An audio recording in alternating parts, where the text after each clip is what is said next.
নমস্কার। যুক্তি তর্ক সঙ্গে অর্কয় আপনাদের স্বাগত। আপনাদের সঙ্গে আমি অর্কপ্রভ সরকার। আপনাদের স্বনির্বন্ধ অনুরোধ, চ্যানেল সাবস্ক্রাইব করবেন, থ্যাঙ্কস বাটনে ক্লিক করতে ভুলবেন না। দেখুন, খোকাবাবুর বিলম্বিত বোধোদয় হয়েছে। আসলে আদালত থেকে ভৎসিত হয়ে খোকাবাবু সুর করে বিধাননগর আদালতে গেছেন কণ্ঠস্বরের নমুনা দেওয়ার জন্য। এর আগে 30শে জুন, 8ই জুলাই দুবার তার যাওয়ার কথা ছিল, তিনি যাননি। আদালতের মাননীয় বিচারপতি তীব্র ভর্ৎসনা করেন খোকার আইনজীবীকে। আদালত বলে রক্ষা কবচ দেয়া আছে, তা সত্ত্বেও তদন্তে অসহযোগিতা করছেন অভিষেক।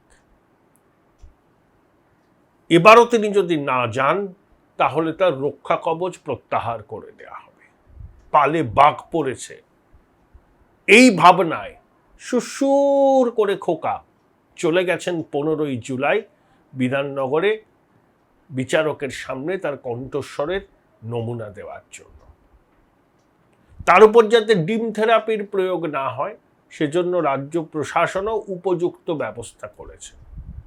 কিন্তু খোকার জন্য ওই তামঝাম নয়, এমনি নিরাপত্তা আছে, যাতে ক্যামাক স্ট্রিটের ফেরেববাজ বলতে না পারে, দেখো আমার নিরাপত্তা বিঘ্নিত হচ্ছে, আমাকে ডিম ছুঁড়েছে। এটা যাতে বলতে না পারে, খোকার আইনজীবীর এই অনুরোধকে মান্যতা দিয়ে আদালত সরকারকে নির্দেশ দিয়েছিল এবং সরকার সেটা পালন করেছে। অনেকেই কমেন্ট বক্সে লেখেন, আর কতদিন অপেক্ষা করতে হবে দাদা, খোকার জেল যাত্রা কবে হবে? আমি তাদের বলি, হোল্ড ইউর ব্রেথ, অধৈর্য হবেন না। তদন্তের একটা নির্দিষ্ট প্রক্রিয়া আছে এবং খোকার একটা রক্ষা কবচ আছে। আরে খোকা তো সর্বভুক, কি না খায়, অলিক্ষুদায় কখনো নিজেকেই খেয়ে ফেলবে। এবং বাংলার রাজনীতিতে যে চুরি ডাকাতি লাগাম ছাড়া হয়ে গেল, তার পিছনে ওয়ান অ্যান্ড অনলি দায়ী হচ্ছে এই ফেরেববাজ এবং তার সাঙ্গপাঙ্গরা। এবং দিদিমণি কিচ্ছু জানতেন না, প্যাথোলজিক্যাল লায়ার তো, মিথ্যা কথা ছাড়া কিছু বলেন না। সত্যি কথা দিদিমণি কিন্তু কখনো বলেন না। তো সব জেনে শুনেও আদরের বাবুকে বলেছেন, বাবু লুটে নে, আমি তো আছি মাথার উপর, আমি তোকে প্রোটেকশন দেবো, তোর জেড প্লাস ক্যাটেগরি নিরাপত্তা দেবো, তুই যাতে ভালো করে বাংলাটাকে লুটতে পারিস তার ব্যবস্থা করব, সব করব। করেছে। অনর্জিত সম্পদকে পুঁজি করে বৈভবের আস্ফালন করেছে। তৃণমূলের সিনিয়র লিডারদের অসম্মান করেছেন, বসিয়ে রেখেছেন। এমনকি সুযোগ পেলেই পিসিমণির চেয়ারে গিয়ে বসে পড়তেন। কি লোভ যে পিসিমণির আলোয় ও আলোকিত সেই খোকা চেয়েছিল, তো 21-এর পরে চেয়েছিল পিসিমণি তাকে দায়িত্বটা দিক। কিন্তু মমতা বন্দ্যোপাধ্যায় কখনো ক্ষমতা কাউকে শেয়ার করেন না। তিনি নিজের ছায়াকেও বিশ্বাস করেন না। খোকাকে স্নেহ করতে পারেন, কিন্তু খোকার তার চেয়ারে বসে পড়ার যে অ্যাম্বিশন, সেটা তিনি অঙ্কুরেই বিনষ্ট করতে চেয়েছিলেন। এবং খোকাও বুঝে গেছেন যে ওসব হবে না, এখন তো ক্ষমতাচ্যুত হয়ে গেছে, এখন তো হীরক রানীর কিছুই নেই, দলটাও রাখতে পারেননি, কোষাগারের চাবিও চলে যাবে। এখন 21শে জুলাই নিয়ে একটা কুনাট্য চলছে, ঋত তৃণমূল বনাম কালীঘাট তৃণমূল। এই আবহে দেখলাম মদন মিত্র গিয়ে আবার স্বর্ণকমল সাহার সঙ্গে বৈঠক করছেন। মদনের 2 ছেলে এবং স্ত্রীকে ইডি তলব করেছে নিয়োগ দুর্নীতিতে। খেলা জমে ক্ষীর। কল্যাণ বন্দ্যোপাধ্যায় দিদিমণির সঙ্গে থাকলেও খোকার প্রতি তার যে তীব্র ক্ষোভ রাগ, সেটা কিন্তু প্রকাশ করে দিচ্ছেন। পরিষ্কার বলেছেন যে আইপ্যাক এবং খোকার কাছ থেকে যারা সবচেয়ে বেশি সুবিধা নিয়েছে তারাই এখন অভিষেককে সিঙ্গেল আউট করে ওর নামে খিস্তি করছে। অর্থাৎ তৃণমূলের এই মহা বিপর্যয়, মহাপতনের জন্য একমাত্র দায়ী যে খোকা, সেটা কল্যাণ ঠাড়ে ঠাড়ে বলে দিচ্ছেন। রাগডাক করার লোক নয়। পিসির উপরও খেপে গিয়েছিলেন, কেননা মামলাগুলোতে অভিষেক আর কপিল সিব্বল ছাড়া তো আর কেউ চান্স পায় না। কল্যাণের বক্তব্য ছিল হাম কিসি সে কম নেই। তো এই হচ্ছে তৃণমূলের বিতর্কার গল্প। কিন্তু খোকা বাগে এলো তো, ঠেলায় পড়লে গোয়ালা ঢেলা বয়। দুবার যায়নি কণ্ঠস্বরের নমুনা দিতে, শেষ পর্যন্ত গেল। সেবাশ্রয় নিয়ে খোকা কি করেছে বুঝতেই পাচ্ছেন। কোয়াক ডাক্তার, শিক্ষানবিশ ডাক্তার, তাদেরকে সেবাশ্রয়ে নিয়ে আসা হয়েছিল জোর করে। ভুল চিকিৎসায় অঙ্গহানির অভিযোগ হয়েছে। মাটির নিচ থেকে ওষুধ পাওয়া গেছে, কয়েক হাজার কোটি টাকার দুর্নীতি। খোকা যেখানে হাত দিয়েছে সেখানেই দুর্নীতি, কারণ মস্ত বড় ডাকাত। তাহলে খোকার নিস্তার নেই। এখন কোন অপরাধে জেলে যাবে? প্রাথমিকের চাকরি চুরির অপরাধে যাবে, নাকি সেবাশ্রয়ে টাকা লুটের অপরাধে যাবে, নাকি কয়লা কাণ্ডে যাবে, নাকি বালি কাণ্ডে যাবে? কোন কাণ্ডে খোকা জেলে যাবে সেটাই দেখা। জেলে ওকে যেতেই হবে, সেটা মনে হয় নিজেও জানে, বুঝতে পেরে গেছে। যা পাপ করেছে ও, যা অপরাধ করেছে, ক্ষমাহীন।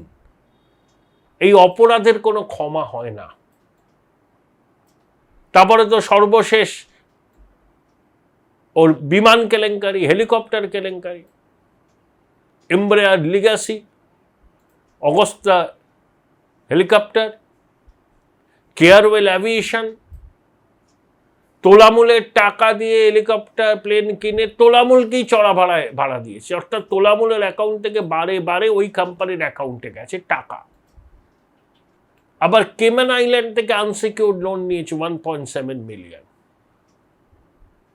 মানে এই হাওলা ফাওলার টাকা ওইসব ট্যাক্স হেভেনে পাঠিয়েছিল, মানে হাওলার মাধ্যমে কয়লা চুরি, গরু চুরি, বালি চুরি, চাকরি চুরির টাকা, সেগুলোকে ঘুরিয়ে লগ্নি করেছে।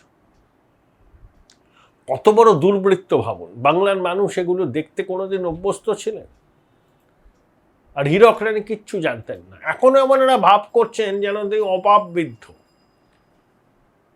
উনি ডাকাত রানী।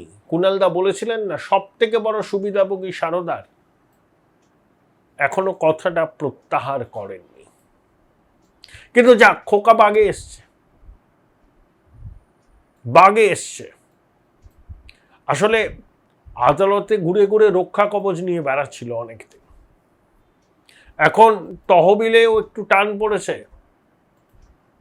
চতুর্দিক থেকে একের পর এক অভিযোগে খোকা বিদ্ধ। কত যে এফআইআর রয়েছে। সেবাশ্রয় নিয়ে খোকার কত লম্পজম্প। সরকারি স্বাস্থ্য ব্যবস্থাকে চ্যালেঞ্জ করে পাল্টা শুরু করেছিলেন। এখন কেঁচো খুঁড়তে কে উঠে বেরিয়ে আসছে। খোকার পালাবার পথ নেই, সব পথ বন্ধ। কিছুদিন আদালত থেকে রক্ষা কবচ নিয়ে থাকবেন, কিন্তু আলটিমেটলি সেই রক্ষা কবচও আর থাকবে না। যে কোনো একটা অভিযোগে খোকাকে জেলে যেতে হবে। দেখে নেবেন, যেতেই হবে।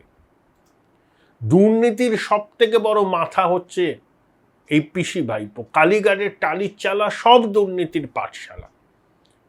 সবাইকে প্রোটেকশন দেখে, যে যত বড় চোর, যত বড় ডাকাত, যত বড় তোলাবাজ, তোলামূলের জমানায় তার গুরুত্ব তত বেশি, তার নিরাপত্তায় তত বেশি পুলিশ করবে। একটা ছোট ভাইপো গ্রেপ্তার হয়েছে, দেবরাজ, 1300 কোটি টাকার নাকি মালিক। সুমিত্রায় এখনো পগার পার, যে কোনো দিন ধরা পড়বে। খোকাই এবং নির্বাম মহিলা লুকিয়ে রেখেছে ওকে, এমন জায়গায় লুকিয়ে রেখেছে যে চট করে পুলিশের ধারণাতে আসবে না, কিন্তু ও গ্রেপ্তার হবে বা আত্মসমর্পণ করবে। খোকা ফেঁসে গেছে, চক্রবুহে পড়ে গেছে খোকা। তাই আদালতে ঘুরে ঘুরে রক্ষা কবচ নেওয়ার দিনও শেষ। আদালতে বর্ষিত হচ্ছে, যে কোনো দিন রক্ষা কবচ উঠে যাবে। তাই নিরুপায় হয়ে খোকা কণ্ঠস্বরের নমুনা পরীক্ষা দিতে গেছে বিধাননগরে। খোকার খেলা শেষ। অনেক তামঝাম করেছে, অনেক লোককে চমকেছে, ধমকেছে। এবার পশ্চিমবঙ্গের মানুষ ওর অপরাধের বিচার চাইছে। এ ভাই ভাই, এটা মডেল না খাতা। আর কত ফটোগ্রাফি করবি? চুপ কর, সামনে মাধ্যমিক, নোট জোগাড় করে পড়তে হবে। কবে পড়বি ভাই? গ্যালারি তো নোটের লাইব্রেরি আর স্টোরেজে পিডিএফ এর ছড়াছড়ি। ধুর, কোনটা পড়বো কোনটা ছাড়বো কিছুই তো বুঝতে পারছি না। আরে তাহলে মৌলিক লাইব্রেরির বই পড়। ওদের সম্রাট এক্সক্লুসিভ সাজেশন বইগুলোতে পাবি সমস্ত গুরুত্বপূর্ণ এমসিকিউ, এসএকিউ ও বড় প্রশ্ন একেবারে উত্তর সহ। কমন পাবো তো? টপারদের জিজ্ঞেস কর। সম্রাট এক্সক্লুসিভ সাজেশন মাধ্যমিক, ভালো রেজাল্টের পাসওয়ার্ড। উচ্চ মাধ্যমিকের পর উজ্জ্বল ভবিষ্যৎ গড়তে NCHMCT পর্যটন দপ্তর, ভারত সরকারের hospitality and hotel management, Paschimbanga সরকারের মাকাউটের BBA BCA, fashion design, aviation tourism, culinary arts পড়ো SBI HM কলেজে। স্টুডেন্ট ক্রেডিট কার্ড ও ব্যাংক লোন পাবে SBI HM এ পড়লে। কোর্সের শেষে SBI HM দেশ ও বিদেশে চাকরির ব্যবস্থা করে থাকে। SBI HM হলো পশ্চিমবঙ্গের সেরা ম্যানেজমেন্ট কলেজ। SBIHM.com। বোলপুর শহরের কোলাহল থেকে মাত্র 20 মিনিট দূরেই রয়েছে সুন্দর রিসর্ট, যেখানে পেয়ে যাবে স্পেশিয়াস আর এস্থেটিক্যালি ডিজাইন রুম। তোমরা যারা গ্রুপে যাও তাদের জন্য আছে কমফোর্টেবল গ্রুপ স্টে অপশন, আর কাপলদের জন্য রয়েছে লাক্সারিয়াস সুইট রুম, তার উপর আবার ফ্ল্যাট 10% অফ। এখানে প্রকৃতির মাঝে তোমরা পেয়ে যাবে একটা সুন্দর সুইমিং পুল, ছোটদের জন্য প্লে এরিয়া আর একটা এস্থেটিক সেলফি কর্নার। প্রপার্টিটা পুরোটাই পেট ফ্রেন্ডলি, আর এখানে আছে অনেক কিউট ছোট ছোট র্যাবিটস। সকালের ব্রেকফাস্ট থেকে ডিনার পর্যন্ত পেয়ে যাবে একদম হোমলি কমফর্ট ফুড, যা এক কথায় অসাধারণ।